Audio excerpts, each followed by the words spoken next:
Miami!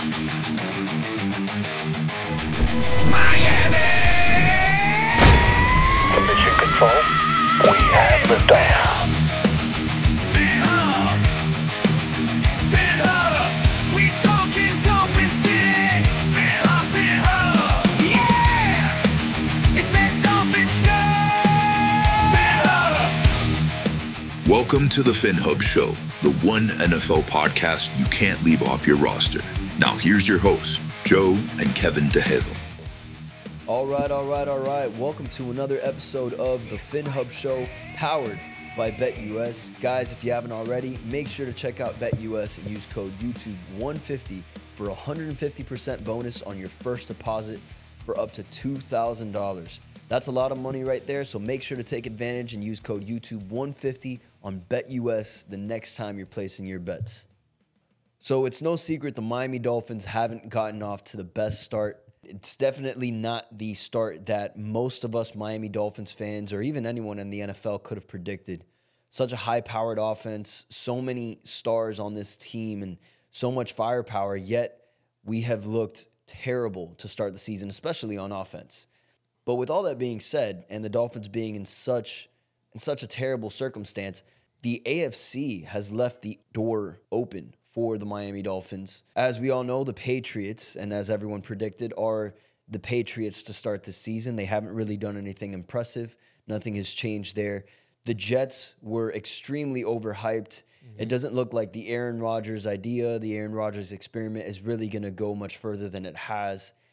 The Bills have looked dominant to start the season, but we saw yesterday against the Ravens that they are beatable. So the Miami Dolphins are 1-2. They're going into Monday Night Football tonight against the Tennessee Titans, a very winnable game. We have Tyler Huntley starting. If the Miami Dolphins can pull out a win here, they're right in the thick of things with the entirety of the AFC. The Steelers are currently 3-1. The Ravens are 2-2. The Browns are 1-3. The Bengals 1-3. The Texans 3-1. Colts 2-2. Jaguars 0-4. Titans still winless. The Chiefs are still looking like the Chiefs at 4-0. Chargers 2-2. Raiders 2-2. Broncos 2-2. So the AFC, it's still anybody's game here. We probably have the Chiefs taking control of the AFC, the Bills being right up there. If I had to guess right now, the Ravens are going to figure things out and be a dominant team for the rest of the entirety of this season. The Bengals don't look great, and the Texans, they've looked okay. Yeah. To be honest. So, yeah, the Dolphins still have a chance. I don't think that the Dolphins are going to come out on top for the AFC East. If I had to guess right now, it's going to be the Bills. But if the Dolphins can stay afloat here with Tyler Huntley at quarterback until Tua arrives, the Dolphins could still be in the thick of things and in the wild card hunt. We still could be a team that makes the playoffs, and who knows, much like last year, or the inverse of last year, we started off the season very fast. We started off the season last year very fast, scoring 70 points in Game 3 against the Denver Broncos, and then completely after that, after the Titans game, things completely turned around for the Miami Dolphins, and we haven't looked the same since that Titans game, if we're being completely honest. Maybe that happens this year. We face the Titans again, we look one way, and we're going to come out of that game looking another way. That's the hope. And that's something that could possibly happen, especially given the circumstance. There's just so many players that are on IR that could be returning from the Miami Dolphins, and we could potentially look like a completely different team in the next few weeks. So yeah, this is actually a really important week and important game, obviously, to right all our wrongs, to get back on track. These next two games, in my opinion, are the most important games of the season, because if you're able to win these very winnable games against the Titans and the Patriots, you're right back on track. You're stopping the bleeding. You know what I'm saying? That wound's kind of closing up, and Tua's gonna have his opportunity to come back after that. It's the Colts game, right? Yeah. So it'll be after the bye week against the Colts. No. Yeah, he comes back after the bye week. We play the Colts, and that's when he's eligible to return, right? Yeah, against the Cardinals. But there's also so many other factors. Like now, this is week 4, so right after this game, we have other guys like Odell Beckham, Isaiah Wynn, Bradley Chubb. I'm not saying all are going to start their window of practicing but that it does open up. So as soon as they're able to go from here on out, they can start practicing and start getting implemented into the lineup, and that is huge. I mean, these are big players. I mean, we're talking about. I saw a graphic today on X, and it was just all the players that are out and all the money that they're getting paid. We're talking about Tehran, Tua, all this. I'm not trying to make excuses for why we're playing so bad. There's no excuse for that. But it is kind of alarming to have all those top players out, and there's a little bit of context as to why we look so bad, right? I think it is cool. All our wrongs that we did last year against the Titans, how we lost our mojo after that game. Maybe winning this game will give us our mojo, and kind of save the whole season. And I think I'm going to say it's a little ridiculous that we were all saying the season's over. Let's tank. Let's get another quarterback, all this stuff. I understand. We do need another quarterback, by the way. And I think it's a really good idea to draft one, to groom another one behind Tua. And from here on out, if Tua goes down, we have someone we love in the building, or maybe even if he beats out Tua, we have someone that can, be the guy, the guy that's going to replace him for the future. Because at the end of the day, we are Dolphins fans. I'm a huge Tua supporter and a Tua fan. But more than anything, I want the Dolphins to have the right quarterback. And if he's not that, if we have to replace him, then so be it. But I do think he is the man for the job. More importantly, going forward for this season, it's interesting to see how teams like the Bengals, who were seen so highly going into the season, they really haven't done much. No. And who was it that they beat out yesterday? The Panthers. They beat out the Panthers. That's their only win of the season. Potentially the worst team in the league. Yeah, and the Panthers, I was watching the game. They put up a fight. It's not like the Bengals were doing anything special, Right. I mean, they won the game they were supposed to win. That's important, right? You have to do those, but still. Yeah, either way. So what I'm seeing from around the NFL as a whole, actually, there really isn't any team sticking out. The only team that I can say, okay, like that team has been consistent. They are who they are, and it's the Kansas City Chiefs. But I will say, I've been watching those games again, like with the Chiefs. They're winning. It's awesome. But it's not like they're doing anything crazy, like destroying these teams. But they are winning, which is important. Look, good teams will always find a way to win. Yeah. And good quarterbacks will always find a way to win. That's who Patrick Mahomes is. That's who the Kansas City Chiefs are. And I'll give that to them. The Bills have looked really impressive this season, other than last night's performance against the Ravens. So I'll give that to them as well. But the Jaguars are gone. The Bengals don't look like much of a team. The Texans have looked okay, but other than that, I mean, who are we really looking at here? Who are the Dolphins competing with? If the Dolphins can right the ship, if the Dolphins can get back on track, Huntley can keep us alive, or maybe even play so exceptional that there's no need for Tua to come back, the Dolphins are right back in the thick of things, and the AFC has completely left the door open for that. Mm-hmm. Well, I don't think there's a way that Tua doesn't come back, even if Huntley's playing that well. You know what I'm saying? I do think there's a possibility. I think we said it off camera.